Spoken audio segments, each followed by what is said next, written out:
Assalamu alaikum to all of you. Today our topic is biological molecules.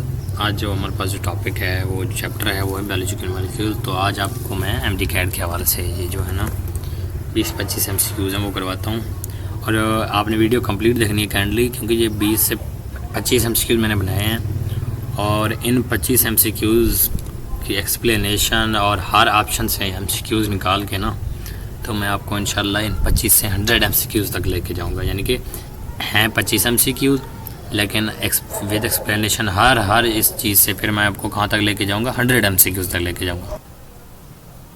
बगैर कोई time waste किए अब हम अपने टॉपिक की तरफ चलते हैं। ये एमसीक्यूज़ जो है ना इस तरह के हैं, कुछ ट्रिकी एमसीक्यूज़ भी हैं। तो आप काइंडली पेज को जो है ना मतलब वीडियो को रोक के ना एक दफ़ा इस कंप्लीट पेज में के जो एमसीक्यूज़ हैं ना इनको एक दफ़ा यानी कि कम्प्लीटली समझ के एक कापी के ऊपर उनके आंसर लिख लें। तो इसके बाद मैं आपको आंसर बताता जाऊंगा। इनके आंसर ये हैं।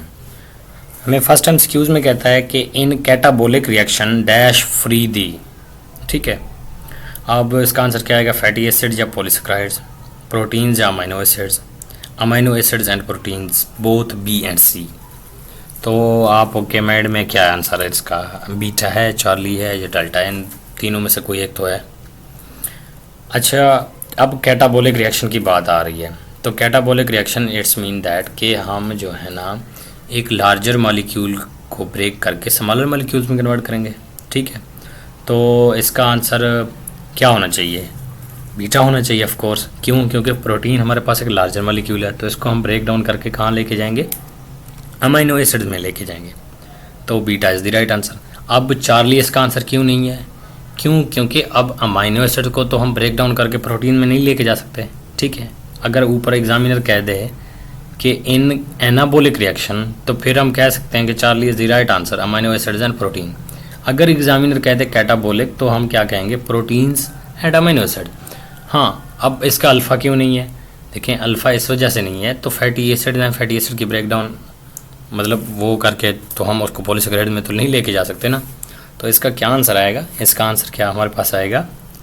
Beta is the right answer, proteins and amino acids. यानी कि कैटाबोलिक रिएक्शन में प्रोटीन्स की ब्रेकडाउन करके उनको हम कहाँ लेके जाते हैं? अमाइनो एसिड्स में लेके जाते हैं। तो इसका आंसर हमारे पास क्या बना? बीटा, ठीक है। देन हम चलते हैं आगे। हमारे पास एक और एमसीक्यूज है second. Which of the following is the chemical link between catabolism and anabolism.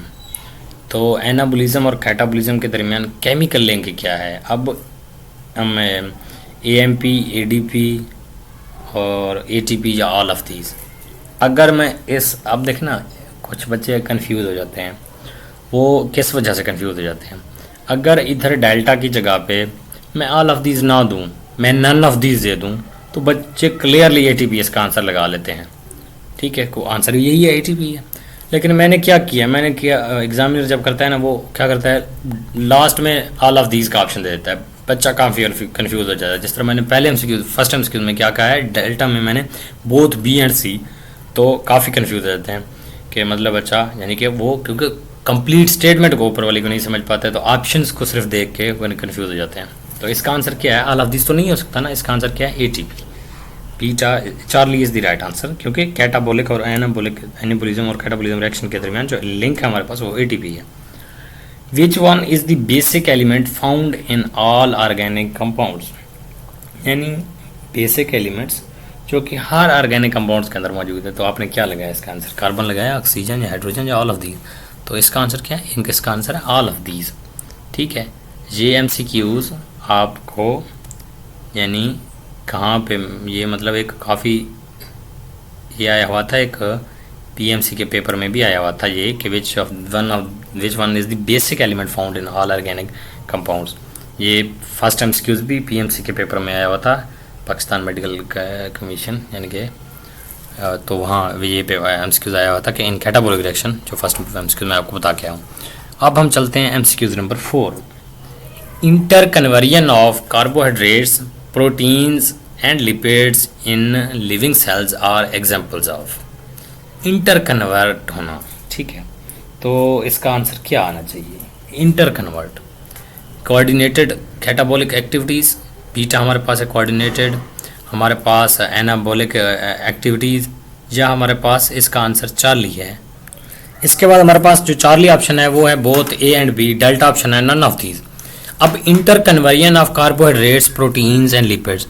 अब इंटर कन्वर्जन की बात हो रही है, यानी कि लार्जर मॉलिक्यूल्स का आपस में क्या होना, स्मॉलर में ब्रेक डाउन होना, या स्मॉलर का किस में, लार्जर में। तो इसका क्या आंसर हमारे पास आएगा, इसका आंसर हमारे पास आएगा बोथ ए एंड बी, यानी कैटाबोलिज्म भी हो जिसमें एनाबोलिज्म भी हो। ठीक है, तो इंटर कन्वर्जन इस वर्ड के ऊपर, की वर्ड जो है ना इंटर कन्वर्जन, इसके ऊपर फोकस करें तो आपका आंसर क्लियरली सही आ जाएगा, जो कि चार्ली है both A and B. Then हमारे पास है MCQ number 5, how are high energy phosphate bonds broken down in ATP. तो एनाबोलिज्म, कैटाबोलिज्म, या हमारे पास हाइड्रोलाइसिस, डेल्टा, हमारे पास है बोथ बी एंड सी। ये भी एक पीएमसी के पेपर में एमसीक्यू आया हुआ था। तो बच्चे काफ़ी कन्फ्यूज होते हैं जब मैंने इसको मतलब उन्होंने क्या किया है, डेल्टा पे उन्होंने क्या दे दी है, बी एंड सी। अब बच्चों ने क्या किया है, फास्फेट बॉन्ड की ब्रेकडाउन है तो क्या वो कैटाबोलिज्म भी है, तो हाइड्रोलाइसिस भी है, तो इस वजह से वो डेल्टा लगा देंगे। नहीं, इसका आंसर क्लियरली जो बेस्ट आंसर है, क्योंकि हम एमडी कैट में यही चीज़ें हैं कि हमें बाज़ का लगता है कि ये दो आंसर जो है ना ठीक है, लेकिन वो क्या चीज़ है, वो हम काफ़ी कन्फ्यूज हो जाते हैं कि इसका आंसर क्या बनेगा। तो बेस्ट गिवन में से जो बेस्ट हम चूज़ करेंगे वो हमारे पास क्या है, hydrolysis. Charlie is the right answer, delta इसका आंसर नहीं है। Percentage of inorganic compounds in mammalian cell. ठीक है, अब आप डायरेक्ट जाएंगे किसके ऊपर, अल्फ़ा के ऊपर, क्योंकि आपको पता है वाटर है मेमेलियन सेल और बैक्टीरियल सेल के अंदर, तो वो इनऑर्गेनिक है। दैट्स वाई इसका आंसर क्या है हमारे पास 50। इसका आंसर हमारे पास क्या है, सॉरी 70। तो इस वजह से आप क्या इसका आंसर लगाएंगे, आप इसका आंसर लगा देंगे कि इसका आंसर क्या आ जाएगा 70%। लेकिन एक और चीज़ मैंने बात की है कि इस चीज़ की the percentage of inorganic compounds in a mammalian cell.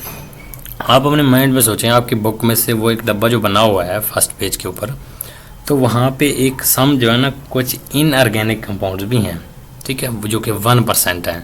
तो इसका आंसर क्या आएगा 71%, यानी 70% वाटर और कुछ जो इनऑर्गेनिक हैं आयंस वगैरह हैं, टोटल क्या परसेंटेज है 71%। अच्छा, मैं अगर आपको कहे, अब यहाँ से मैं एक और एमसीक्यू जनरेट करता हूँ, तो क्या एमसीक्यू जनरेट करता हूँ कि the percentage of water in mammalian cell, तो आप क्या आंसर इसका देंगे, the percentage of water in mammalian cell, तो क्या आंसर इसका आएगा, तो इसका आंसर ऑफ कोर्स आएगा मैं वाटर की पूछ रहा हूँ, तो वाटर का क्या आंसर आएगा 70। यानी इस एमसीक्यू से एक और एमसीक्यू हमने निकाला है, यानी अल्फा आंसर इसका सही हो गया। किसके लिहाज से, जब मैं कह रहा हूँ the percentage of water in mammalian cell तो 70%। अगर मैं कह दूँ the percentage of inorganic compounds in mammalian cell, तो इसका आंसर क्या आएगा 71%। अच्छा, टोटल 100% इनऑर्गेनिक है 71%। अगर मैं कह दूँ the percentage of organic compounds in mammalian cell, तो क्या आंसर आएगा 29%। अच्छा, एक और एमसीक्यू बना देते हैं कि जिसका 50% भी है, तो मैं कहता तो percentage of protein in dry weight cell, तो वो हमारे पास क्या है 50%। यानी एक एमसीक्यू से 4 एमसीक्यू या 3 एमसीक्यू हमारे और बन गए। क्योंकि आप एमडी कैट के लिहाज से अगर बायोलॉजी के है ना, तो आप ऑप्शन मैक्सिमम कर लें। जब आप प्रैक्टिस कर रहे हो ऑप्शन मैक्सिमम कर लें, तो हर ऑप्शन के रिगार्डिंग स्टेटमेंट बना दें अपनी तरफ से, तो आप यानी खुद एक एमसीक्यू जो है ना बेस्ट एमसीक्यू डेवलप कर सकते हैं। फिर हमारे पास MCQ number 7, the most abundant inorganic compounds in cell. तो इसका जो आपका एमसीक्यू नंबर 6 था ना, उसका आंसर हमारे पास क्या था, उसका आंसर हमारे पास था 71%, सॉरी, उसका आंसर हमारे पास क्या था 71% था। ठीक है, अच्छा, अब हम चलते हैं नेक्स्ट। हमारे पास है the most abundant inorganic compounds in cell. The most abundant inorganic compounds की बात हो रही है, तो क्या इसका आंसर आएगा, इसका आंसर आएगा वाटर। अच्छा, अब मैंने, आप सोचेंगे सर जी आपने जो इतने एमसीक्यू सारे बना दिए, तो मतलब इनके भी को हमें स्टेटमेंट बता दें कि इनके क्या स्टेटमेंट आएंगे। अच्छा, मैं आपको बताता हूँ, the percentage of the most abundant inorganic compounds हमारे पास क्या है, वाटर है। अच्छा, मैं पूछ लेता हूँ आपसे most abundant organic compounds in a cell, तो क्या इसका आंसर आएगा प्रोटीन आएगा। यानी क्या आंसर हमारे पास आ गया इसका? प्रोटीन। अगर मैं बात करूँ इसकी ऑर्गेनिक की बात करूँ तो इसका आंसर मैं क्या लगाऊंगा? प्रोटीन लगाऊंगा। ठीक है, अच्छा इसका आंसर मैंने प्रोटीन लगा दिया। अब हम नेक्स्ट मूव फॉरवर्ड करते हैं कि अब ये प्रोटीन और वाटर के बाकी ऑप्शन पे भी कोई और स्टेटमेंट दें। मैं कहता हूँ कि the most abundant molecule in nature. अब मैं बात किस चीज़ की कर रहा हूँ? नेचर की बात कर रहा हूँ। The most abundant and molecule in nature. तो जब नेचर की बात कर रहा हूँ तो इसका आंसर क्या मेरे पास आएगा? इसका आंसर मेरे पास आएगा कार्बोहाइड्रेट्स। कार्बोहाइड्रेट्स जो कि हमारे पास क्या है? Most abundant molecule in nature. अच्छा एक और एमसीक्यूज, मैं आपको एक और एमसीक्यू देता हूँ कि which of the following stores double amount of energy. ठीक है, इसका आंसर क्या आ गया? इसका आंसर आ गया लिपिड्स। तो इसका आंसर क्या आ गया हमारे पास? लिपिड्स आ गया। अच्छा मैं आपको एक और एमसीक्यू बताता हूँ। हाँ, विच of the following is not a source of energy. Which of the following is not a source of energy. तो आप इसका आंसर क्या लगाएंगे? इसका answer which of the following is not a source of energy. तो nucleic acid जो कि हमारे पास है वो हमारे पास सोर्स ऑफ एनर्जी नहीं है। यानी विच ऑफ द फॉलोइंग, पहले मैंने आपको क्या कहा है? Which of the following stores double amount of energy. तो हमारे पास क्या है? लिपिड्स हैं। जैसे उसके बाद मैंने कहा है कि which of the following is not a source of energy. तो हमारे पास वो क्या है? न्यूक्लिक एसिड्स हैं। अच्छा मैं आपको एक और एमसीक्यू देता हूँ। Which of the following are called as biocatalyst. क्या इसका आंसर हो गया? एंजाइम्स हो गया। अच्छा एक और एमसीक्यू बना देता हूँ कॉन्जुगेट मॉलिक्यूल से। अच्छा मैं कहता हूँ कि मेरे पास एक एमसीक्यूज है कि ribosomes, chromosomes, cell membranes are made up of. किस चीज़ से बने हुए होते हैं? राइबोसोम, ये हमारे पास सॉरी इसके हाँ राइबोसोम्स, क्रोमोसोम और सेल मेम्ब्रेन। तो वो किस चीज़ से हैं? Conjugate molecule. जिस तरह हम कहते हैं ना कि ग्लाइकोप्रोटीन्स और ग्लाइकोलिपिड्स हैं इसके अंदर, सेल मेम्ब्रेन्स के अंदर। ठीक है, और जो न्यूक्लियोप्रोटीन्स हैं अमीनो एसिड्स के अंदर, सॉरी ये राइबोसोम्स के अंदर, तो वो क्या हैं? Conjugate molecule. तो अब इसका कहने का मतलब ये कि एमसीक्यू नंबर 7 से हमने कितने एमसीक्यू बना लिए? यानी कि काफ़ी सारे। यानी I mean to say that कि अगर आप जब भी आप प्रैक्टिस करें तो आप एमसीक्यू के ऑप्शंस जो है ना, ऑप्शन से ही स्टेटमेंट की तरफ जाएँ। ठीक है, यानी आप खुद से एमसीक्यू इस तरह जनरेट करें कि अगर ऑप्शन जी है तो इसके लिए स्टेटमेंट क्या ज़रूरी है। ठीक है, अब हम मूव फॉरवर्ड करते हैं। अब हमारे पास एमसीक्यू नंबर 8 है। ठीक है, हमारे पास एक एमसीक्यू है, the minimum amount of energy required to raise the temperature of 1 gram of water from 15 degree centigrade to 16। तो इसका क्या आंसर आएगा? आप डायरेक्ट जाएंगे किसके ऊपर? आपने लगाया होगा बीटा। इसका आंसर 1 कैलोरी है क्योंकि बुक में लिखा हुआ है 1 कैलोरी। ठीक है, तो आपने इसका बीटा लगाना, लेकिन बीटा इसका आंसर नहीं है। क्यों? अब सोचें कि इसका आंसर बीटा क्यों नहीं है। देखें, इसका आंसर बीटा भी है, इसका आंसर चार्ली भी है। क्यों? क्योंकि हमें पता है कि 1 कैलोरी जो हमारे पास इक्वल है 4.184 जूल के। तो इसका आंसर क्या है? बी एंड सी। ठीक है, अब आपने कंफ्यूज नहीं होना इसका लिए, क्योंकि अगर उसने 1 कैलोरी दे दिया तो आपने ऑप्शन पे फोकस करें। आगे जल्दी में ये ना करेंगे, जल्दी में हाँ बुक में 1 कैलोरी तो इधर 1 कैलोरी लगा कि आप क्या आ जाते हैं घर कि मैंने इसको सारे सही कर लिए। नहीं, आपने ऑप्शन पे भी देखें, क्योंकि एग्जामिनर का क्या काम है? एग्जामिनर का काम है कि स्टेटमेंट में से कोई चीज़ क्लू आपको दे दे। अच्छा, ऑप्शन इस तरह बनाए कि स्टेटमेंट आपको इजी लगे लेकिन ऑप्शन भी आपको इजी लगे। तो आप जल्दी में, एग्जामिनर क्या करता है? एग्जामिनर जो बेस्ट आपके माइंड के मुताबिक वो माइंड को पढ़ के ना, वो जो आपको लग रहा था, जो आपको लग रहा था ये सही है, तो वो क्या करता है? फर्स्ट ऑप्शन पे या सेकंड ऑप्शन पे रख के ना, डेल्टा पे वो कोई और ऑप्शन रख के ना कंफ्यूज कर देता है। तो आप फर्स्ट ऑप्शन लगा के आप कह देते हैं सही है, लेकिन वो गलत होता है एक्चुअली। अब हमारा एमसीक्यू नंबर 9 है कि the amount of energy required to convert 1 gram of water from liquid state to the gaseous state. वो इसका आंसर क्या है? इसका सोचिए आंसर। इसका आंसर 574 किलो कैलोरीज पर ग्राम है। 574 किलो कैलोरी, या सॉरी 574 कैलोरी पर केजी है, या हमारे पास इसका 574 कैलोरी पर ग्राम है, या नन ऑफ दीज है। तो इसका आंसर क्या होगा? अब कुछ बच्चे आप सोच रहे होंगे इसका आंसर नन ऑफ दीज होगा, क्योंकि बुक में लिखा हुआ है 574 किलो कैलोरीज पर केजी। ठीक है, तो इधर तो ऑप्शन में किसी जगह है ही नहीं। लेकिन एक और चीज़ तो देखें, ऑप्शन नंबर 4 में देखें, किलो कैलोरीज, बुक में क्या है? 574 किलो कैलोरीज पर केजी। अब किलो को और केजी को मैं कैंसिल कर सकता हूँ, ऊपर ऊपर नीचे है ना, 12 है दरमियान में, तो इसको कैंसिल कर सकता हूँ। तो क्या मेरे पास आंसर आएगा 574 कैलोरीज पर ग्राम। तो इसका आंसर क्या हमारे पास आएगा, Charlie is the right answer.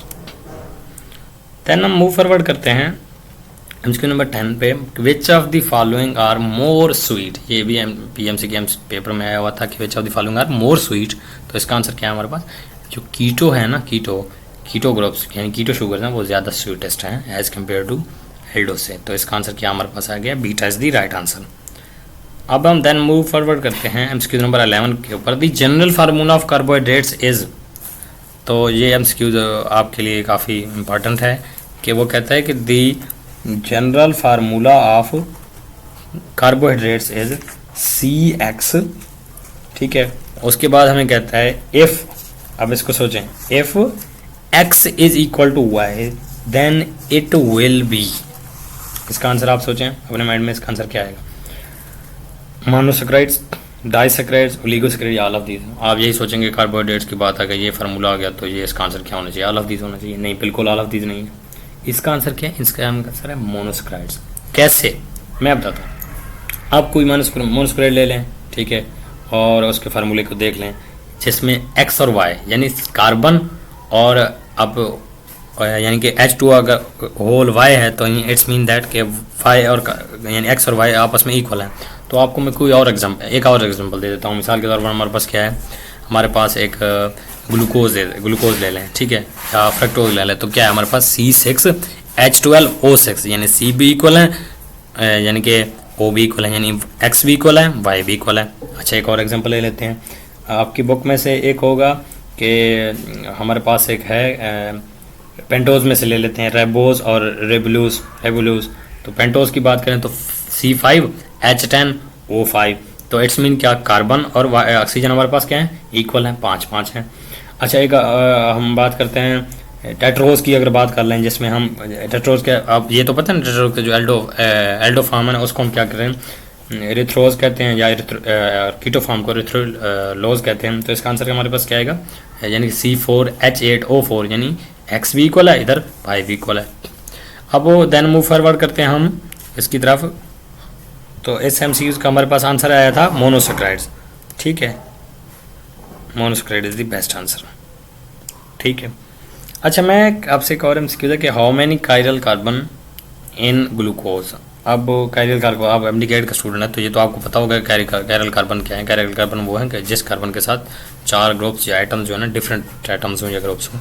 तो ग्लूकोज के आप फार्मूले को ड्रा कर लें स्ट्रेट चेन में, ठीक है, ड्रा कर लें तो उसमें कार्बन्स देखें तो आपके पास आंसर आएगा 4, ठीक है। ये भी काफ़ी बेस्ट MCQs है, यानी कि ये कंसेप्चुअल MCQs है। जब आप ये ड्रा करेंगे ग्लूकोज के स्ट्रक्चर को तो आंसर आपका क्या आ जाएगा, 4 आ जाएगा। Which one is the potential source of energy, carbon या कार्बन हाइड्रोजन या कार्बन ऑक्सीजन। तो ये आपके बुक में भी है कि इसका आंसर क्या है, carbon hydrogen is the potential source of energy. ये UHS के काफ़ी पेपर में से पहले आया हुआ था, और ये PMC ने जब पेपर वो PMC वाले ले रहे थे तो उनके भी काफ़ी टेस्ट में से ये आया हुआ था कि कार्बन और हाइड्रोजन जो हमारे पास क्या है, पोटेंशियल सोर्स ऑफ एनर्जी है। एक और है कि which of the following are not made up of fatty acid.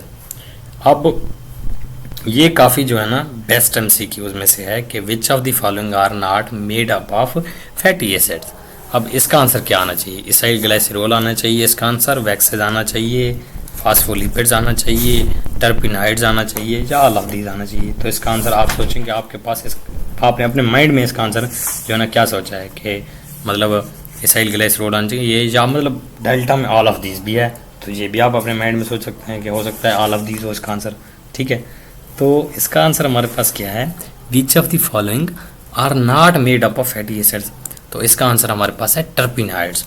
Charlie is the eta यानी कि ई हमारे पास राइट आंसर है। तो इसका आंसर क्या हो गया, which of the following are not made up of fatty acid. तो हमारे पास क्या है, टर्पिनाइड्स है। अच्छा, मैं एक और इसके यहाँ से बना देता हूँ कि which of the following is the source of energy. तो हमारे पास सोर्स ऑफ एनर्जी क्या है, इसाइल ग्लाइसरॉल है, इसका आंसर आएगा। अच्छा, मैं कह देता हूँ कि which of the following are hydrophobic. तो इसका आंसर क्या आएगा, वैक्सेज आएगा, ठीक है। अच्छा, इसका आंसर ये वैक्सेज हो गया। अच्छा, एक और MCQ बना देता हूँ कि which of the following are most water repellent, ठीक है। जब हाइड्रोफोबिक की बात आ गई तो इट्स मीन वाटर रिपेलेंट है, तो फिर इसका आंसर वही आएगा, वैक्सेज। अच्छा, एक और एमसीक्यू बताता हूँ कि cell membrane components are made up of, किस चीज़ की बात हो रही है? फास्फोलिपिड्स की बात हो रही है, क्योंकि सेल मेम्ब्रेन्स। अच्छा, एक और एमसीक्यू बताता हूँ कि myelin sheath is made up of, तो इसका आंसर क्या आएगा? स्फिंगोलिपिड्स आएगा इसका answer. Myelin sheaths are made up of sphingolipids. तो ये आपके पास आ गया, यानी 14 एमसीक्यू से हमने 3 से 4 स्टेटमेंट और बना के एमसीक्यू बना ली। How many water molecules are use during triglycerol formation? Triglycerol formation के लिए हमें कितने वाटर मॉलिक्यूल्स की ज़रूरत है? तो आप डायरेक्ट जाएंगे ट्राइग्लाइसरोल में कि हमें जो है ना 3 वाटर मॉलिक्यूल की ज़रूरत है, तो इसका आंसर 3 आ गया। आप क्या करेंगे, बस यही देखेंगे वाटर मॉलिक्यूल को देख लिया और ट्राइग्लाइसरोल की थी कि हाँ भाई यही है आंसर, बुक में भी यही है, इसका आंसर 3 था। लेकिन क्या एग्जामिनर ने एक लफ्ज़ यूज़ किया है यहाँ पे, आप देख लें, यहाँ पे एग्जामिनर ने यूज़ किया हुआ है वो यूज़, नॉट रिलीज्ड, ठीक है, यूज्ड। तो इसका आंसर क्या है हमारे पास? None of the, 0। यूज्ड 0 है, लेकिन रिलीज जो हमारे पास 3 हैं, तो आप डायरेक्ट 3 लगा देते हैं। लेकिन क्यों? क्योंकि आपने वो स्टेटमेंट तो यूज्ड, आगे आपने वाटर और ट्राइग्लाइसरोल फॉर्मेशन को देख के आपने 3 लगा दिया, लेकिन इधर घर आके क्या हमारे आपके सही हो गए। लेकिन क्या एग्जामिनर ने लफ्ज़ यूज़ किया? यूज्ड। तो इस वजह से कहता हूँ कि MD-CAT के एमसीक्यूज इस तरह के हैं, तो आप स्टेटमेंट को सही तरह पढ़ें, यानी इसमें से आप कन्फ्यूज़ नहीं होंगे इंशाल्लाह। तो हमारे पास है 16th एमसीक्यूज कि हाँ, अगर मैं कह देता हूँ कि स्टेटमेंट चेंज कर देता हूँ कि 15 में how many water molecules are release during triglycerol formation, तो इसका आंसर क्या है? 3 है ऑफ कोर्स। अच्छा, अब हमारे पास है कि how many double bonds in oleic acid. तो आपने अपने इसका माइंड में सोचे 1 आएगा, 2 आएगा, क्या आएगा? 3 आएगा। तो आपने सोचा होगा कि ओलिक एसिड के अंदर जो है ना कार्बन नंबर 9 और कार्बन नंबर 10 के दरमियान एक कार्बन है, तो इसका आंसर 1 आ जाएगा। नहीं, बिल्कुल नहीं, इसका आंसर आएगा 2। क्यों? क्योंकि आप कार्बोक्सिलिक एसिड ग्रुप भी तो इस ओलिक एसिड के अंदर है, वहाँ भी तो एक डबल बॉन्ड है, कार्बन नंबर 9 और 10 के दरमियान, तो इसका आंसर क्या आएगा? 2 आंसर इसका आएगा। हाँ, इसका आंसर एग्जामिनर यूँ चेंज कर सकता है, वो आपसे अगर कह दे, वो आपसे एक चीज़ कह दे कि अगर आप मतलब वो आपसे कह दे कि मिसाल के तौर पर कि how many double bonds in the R chain of the oleic acid, तो हमारे पास वो जो आर चेन के अंदर है वो 1 है, ठीक है। अगर हमारे पास ओवरऑल ओलिक एसिड में जो डबल बॉन्ड है वो 2 हैं, तो इसका आंसर क्या आएगा? अभी इस एमसीक्यू का आंसर क्या आएगा? 2। कार्बन नंबर एक 9 और 10 के दरमियान है, एक जो हमारे पास किसके दरमियान है, यानी कि कार्बोक्सिलिक ग्रुप। अब हम मूव फॉरवर्ड करते हैं नेक्स्ट। हमारे पास है कि if protein destroy then which structure remain same. अगर प्रोटीन डिस्ट्रॉय हो जाए तो किस स्ट्रक्चर की यानी कि वो रिमेन सेम है, तो primary, secondary, tertiary, all structure destroy. तो आपने क्या किया कि जब प्रोटीन डिस्ट्रॉय है तो ऑल स्ट्रक्चर डिस्ट्रॉय, आपने डेल्टा लगा के आ गए। नहीं, इसका आंसर क्या है? अल्फ़ा। प्राइमरी कभी भी डिस्ट्रॉय नहीं है, ये आपका आंसर प्राइमरी कभी भी डिस्ट्रॉय नहीं है। तो इसका आंसर क्या हमारे पास आएगा? इसका आंसर हमारे पास आएगा यानी alpha is the right answer, ठीक है। देन हम मूव फॉरवर्ड करते हैं किसकी तरफ? एमसीक्यूज नंबर 18 की तरफ, जो कि हमारे पास एक बेस्ट एमसीक्यूज है। तो इसको आप समझ लें कि 1 codon equal to how many amino acids. तो इसका आंसर आपको क्या होना चाहिए? 1 2 3 4 या 1 2 3 या 4। तो इसका आंसर क्या होना चाहिए? एक कोडॉन हमारे पास एक अमीनो एसिड के इक्वल है, तो इसका आंसर होना चाहिए हमारे पास क्या होना चाहिए? अल्फ़ा। यानी ऊपर वाले एमसीक्यूज का आंसर हमारे पास क्या था? प्राइमरी स्ट्रक्चर रिमेन्स, और इसका आंसर हमारे पास क्या है? 1। अगर मैं आपसे एक और एमसीक्यू पूछ लूँ 18 में से कि 1 codon equals to how many nucleotides, तो फिर वो 3 न्यूक्लियोटाइड्स हैं। यानी एक कोडॉन एक अमीनो एसिड के इक्वल है, एक कोडॉन 3 न्यूक्लियोटाइड को इक्वल है। तो इसका मतलब क्या हुआ कि एक अमीनो एसिड भी 3 न्यूक्लियोटाइड के इक्वल है। तो यहाँ बात हो रही कोडॉन और अमीनो एसिड की, तो जिन 1 कोडॉन है तो 1 अमीनो एसिड है, 2 कोडॉन है तो 2 अमीनो एसिड है, 3 कोडॉन है तो 3 अमीनो एसिड है। अगर मैं कह दूँ कि 1 कोडॉन है तो न्यूक्लियोटाइड क्या है? 3 है। 2 कोडॉन है तो न्यूक्लियोटाइड 6 है। 3 कोडॉन है तो न्यूक्लियोटाइड 9 है। अगर मैं कह दूँ 1 अमीनो एसिड है तो न्यूक्लियोटाइड 3 है। अगर मैं कह दूँ 3 अमीनो एसिड है तो न्यूक्लियोटाइड 9 है। तो इसका आंसर क्या आएगा? अभी इस एमसीक्यू का आंसर जो स्टेटमेंट है कि 1 codon equal to how many amino acid, तो इसका 1 है। एक और एमसीक्यू हमारे पास है कि which type of RNA has variable size. तो ये हमारे पास क्या आना चाहिए? मैसेंजर आरएनए, ट्रांसफर आरएनए, रिबोसोमल या ट्रांसफर या डेल्टा। इसका आंसर डेल्टा है, क्योंकि जो हमारे पास मैसेंजर आरएनए है वो तो वेरिएबल है, लेकिन जो रिबोसोमल है ना वो depend on the size of the gene. तो इसका आंसर क्या है delta. Number of peptide bonds in haemoglobin, तो यहाँ से यहाँ भी मैंने आपको काफ़ी एमसीक्यूज दे दी ताकि मैं आपको यहाँ से आपके काफ़ी यानी कि कंसेप्ट आपके क्लियर हो। यहाँ पे एक एमसीक्यूज है कि एमसीक्यू नंबर 20 है कि number of peptide bonds in haemoglobin, haemoglobin के अंदर नंबर ऑफ पेप्टाइड बॉन्ड्स क्या है। अब फर्स्ट ऑफ ऑल तो ये है कि आपने डायरेक्ट पेप्टाइड बॉन्ड हीमोग्लोबिन को देख ले, आपके ना आपने क्या लगाना है 574 लगा देना है 574, लेकिन उसने क्या पूछा है अमीनो एसिड के बारे में उसने नहीं पूछा, उसने पूछा है number of peptide bonds in haemoglobin, तो वो इसका आंसर क्या है हमारे पास 570। अब आपको एक ट्रिक बताता हूँ कि आपके पास अगर आपको नंबर ऑफ चेन्स भी पता हो अमीनो एसिड भी पता हो तो आप पेप्टाइड बॉन्ड कैसे निकालेंगे। अब अगर आपके पास amino acid number of amino acid भी पता है, नंबर ऑफ चेन्स भी पता है, अब हीमोग्लोबिन के अंदर आप मुझे बताएं number of chains, total number of chains क्या है। टोटल नंबर ऑफ चेन्स 4 है ना, 2 अल्फा हैं 2 बीटा हैं, तो आप टोटल अमीनो एसिड से नंबर ऑफ चेन्स माइनस कर दें तो आपके पास पेप्टाइड बॉन्ड्स हैं। तो इसका 570 अमीनो एसिड्स हैं, 4 हमारे पास चेन्स हैं यानी 2 अल्फा 2 बीटा, तो 574 में से 4 माइनस कर दो तो इसका आंसर क्या आएगा 570। तो इसका आंसर हमारे पास क्या आ गया 570 यानी। अच्छा एक और एमसीक्यूज के अब हम अल्फा बीटा चार्ली ये सारे एमसीक्यू इधर से एमसीक्यूज स्टेटमेंट चेंज करते हैं कि मैं पूछता हूँ number of amino acids in insulin, तो आपने क्या कहना है 51। अच्छा मैं पूछता हूँ number of amino acids in alpha chains of insulin, तो आपने क्या कहना है इसका आंसर क्या लगाना है आपने इसका आंसर लगाना है 21। अगर मैं कह दूँ कि number of amino acids in beta chain, तो इसका आंसर आपने क्या लगाना है, इसका आंसर आपने लगाना है 30। अगर मैं कह दूँ कि नंबर ऑफ, अब मुझे बताएं डेल्टा में number of peptide bonds in insulin, तो आप इसका आंसर क्या आएगा 49, क्योंकि टोटल 51 है तो इसके अंदर 2 एक अल्फा चेन है एक बीटा चेन है, तो 51 में से 2 माइनस कर दें तो इसका आंसर हमारे पास क्या आएगा, इसका आंसर हमारे पास आएगा 49। अच्छा मैं आपसे पूछ लेता हूँ कि total number of amino acids in haemoglobin, तो इसका आंसर क्या हमारे पास आएगा, इसका आंसर हमारे पास आएगा 574। अच्छा मैं पूछ लेता हूँ कि अब जी पे है हमारे पास कि 141। मैं पूछ लेता हूँ कि number of amino acids in each alpha chain of haemoglobin, तो इसका आंसर क्या आएगा in each alpha chain of, यानी एक अल्फा चेन के अंदर, तो हर एक अल्फा चेन की बात कर रहा हूँ तो 140। अगर मैं 2 अल्फा चेन की बात करूँ तो इसका आंसर क्या आएगा 282 यानी 2 अल्फा चेन। हाँ अगर मैं कह दूँ कि एक बीटा चेन की बात करूँ हमें हीमोग्लोबिन में, तो उसमें क्या है अमीनो एसिड 141। अगर 2 की बात करूँ तो उसका आंसर क्या आएगा 292। तो इस तरह के एमसीक्यू। अब हम नेक्स्ट चलते हैं कि second simplest amino acid is, हमारे पास जो सेकंड सिंपलेस्ट अमीनो एसिड क्या है। अब देखें अब फार्मूले में देख लें, सबसे जो आसान फार्मूला किसका है ग्लाइसिन का है, सेकंड हमारे पास एलानिन का है, तो हमारे पास क्या है सेकंड सिंपलेस्ट की बात हो रही है, तो इसका आंसर क्या आना चाहिए हमारे पास, इसका आंसर हमारे पास आना चाहिए एलानिन। ठीक है सेकंड सिंपलेस्ट, ओके, जहाँ आर ग्रुप क्या है हमारे पास CH3 है, एलानिन में आर ग्रुप हमारे पास क्या है, ग्लाइसिन में हमारे पास क्या है हाइड्रोजन है। तो अब यहाँ अब जब बात आई है सेकंड सिंपलेस्ट की, अब इस एमसीक्यू को पढ़ के आगे ना चले जाएं। यहाँ सोचें कि अगर सेकंड की बात हो रही है तो फर्स्ट की भी बात हो सकती है, एग्जामिनर पूछ सकता है कि फर्स्ट सिंपलेस्ट अमीनो एसिड क्या है। तो जब फर्स्ट सेकंड का पता एलानिन है तो ऑफ कोर्स पता हो जाएगा एलानिन से पहले कौन सा है, ग्लाइसिन है। अच्छा ये तो हो गया सबसे ईजी। अब मैं एक और एमसीक्यू यहाँ से जनरेट करता हूँ कि which of the following amino acids are sulphur containing sulphur amino acids, यानी जिनके अंदर सल्फर ग्रुप हो, तो वो कौन कौन से हैं हमारे पास, वो है हमारे पास सिस्टीन और मैथियोनिन, 2 अणु हैं जिनके अंदर हमारे पास क्या है अल्फा ग्रुप है, सॉरी सल्फाइड ग्रुप है, सल्फर यानी कि अमीनो एसिड्स हैं, सल्फर कंटेनिंग अमीनो एसिड्स हैं।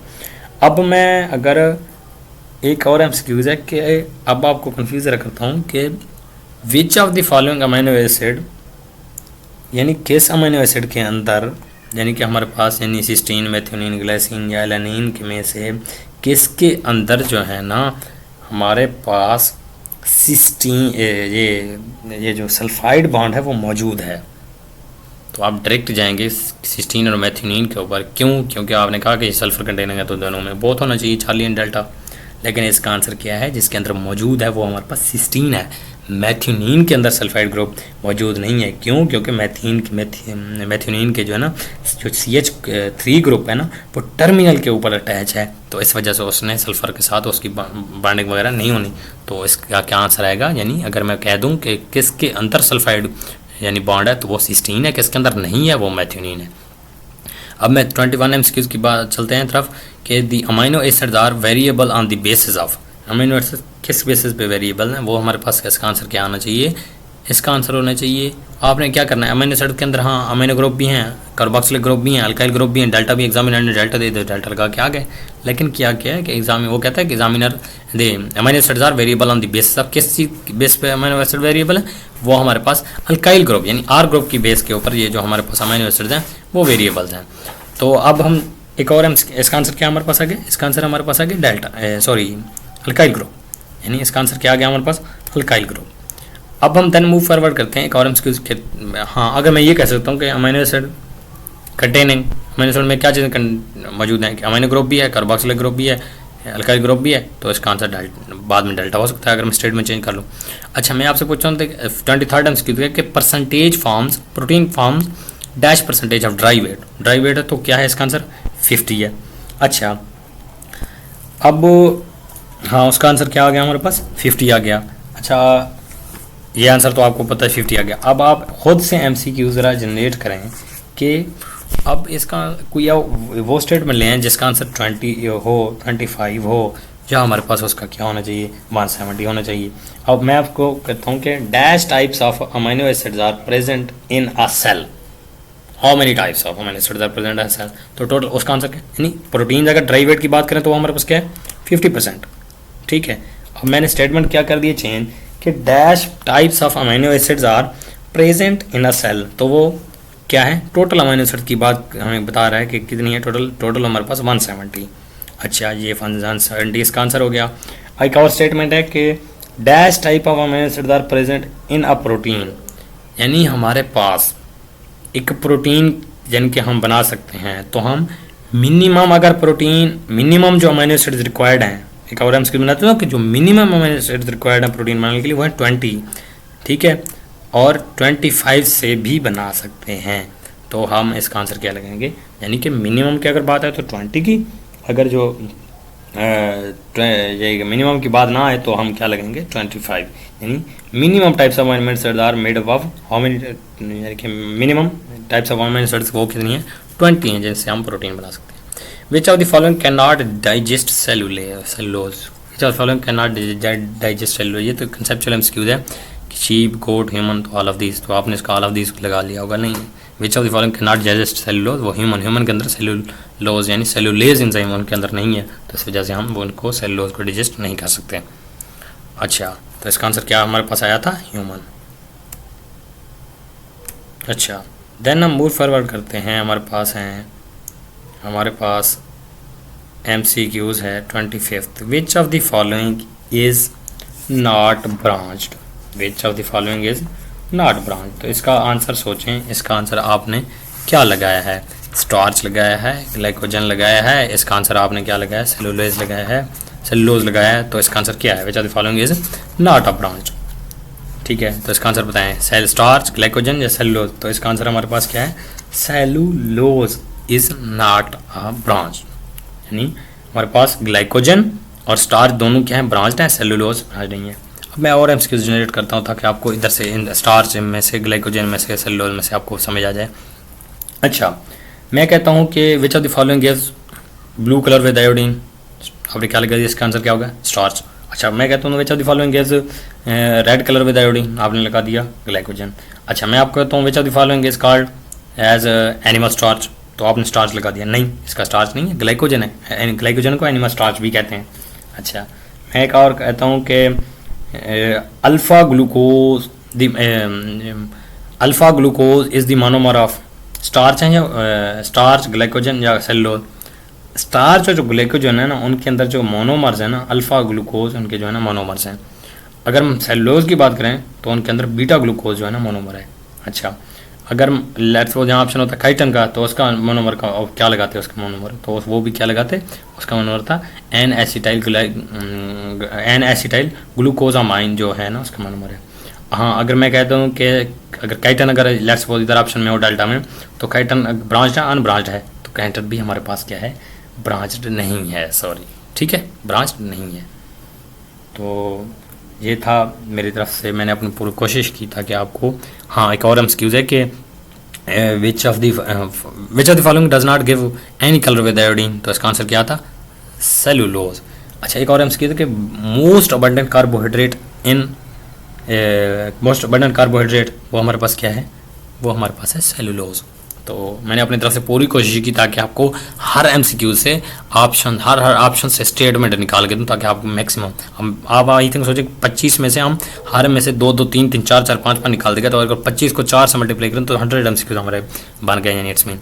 तो मैंने अपनी तरफ से पूरी कोशिश की। अगर वीडियो अच्छी लगे तो काइंडली इसको सब्सक्राइब करें, लाइक करें और शेयर भी करें इसको।